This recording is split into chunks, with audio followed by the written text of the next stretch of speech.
আসসালামু আলাইকুম সবাইকে। যারা চান্স পাইছো বা চান্স পাও নাই তাদের উদ্দেশ্যে দুইটা কথা। যারা চান্স পাও নাই তারা খালি নিজেকে ছোট ভাববা না।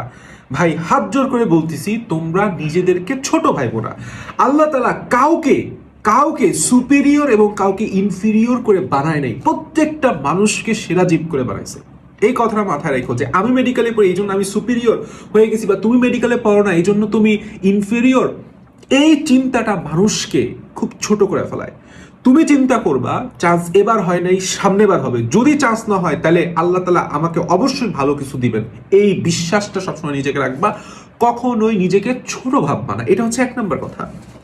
2 নম্বর কথা, যারা চান্স পাইছো প্লিজ ভাই, প্লিজ প্লিজ, তুমি যখন চান্স পরীক্ষা দিচ্ছিলা, পরীক্ষার আগে তুমি বললাম আল্লাহ তাআলার কাছে দোয়া করতেছিলা যে আল্লাহ, বা যে সৃষ্টিকর্তার কাছে তুমি দোয়া করতেছিলা আমাকে চান্সটা পাওয়া দাও। আল্লাহ তাআলা সৃষ্টিকর্তা যখন যখন তোমাকে দিছে, তাহলে তুমি তার যে নির্দেশগুলো একটু পালন করো এবং তার অবাধ্য হয়েও না। ঠিক আছে? মানে আমার খুব আজব আজব জিনিস লাগে যখন বিভিন্ন গ্র্যান্ড সেলিব্রেশনে বিভিন্ন ব্যান্ড দল, গান বাজনা, অশ্লীলতায় ছড়াছড়ি ভরে যায়। এটা আমার কাছে খুব খারাপ লাগে যে ভাই, যে যখন যদি চান্সটা না হইতো তখন কি তুমি ওই ব্যান্ডের গানে নাচতে পারতা না?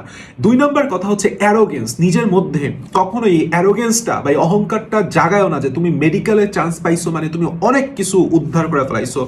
Nothing is nothing, nothing, totally nothing. তোমার মতো হাজারটা ছেলে, আমার মতো হাজারটা ছেলে আগেও চান্স পাইছে, এখনো পাচ্ছে, সামনেও পাবে। তো তুমি আমি is totally a nothing. But Allah তালার ভিক্ষার মাধ্যমে, বলা যায় ভিক্ষার মাধ্যমে মেডিকেলে চান্সটা দেয়। কারণ লক্ষাধিক ছাত্র পরীক্ষা দেয়, তার মধ্যে বেছে তোমাকে আমাকে আল্লাহ তালা সিলেক্ট করছে মেডিকেলে এবং বিডিএস এ পড়ার জন্য। তো এই জাস্ট 2টা কথা, একটু যারাই চান্স পাও, ম্যাক্সিমাম পাও নাই, তোমরাও মাথায় রেখো।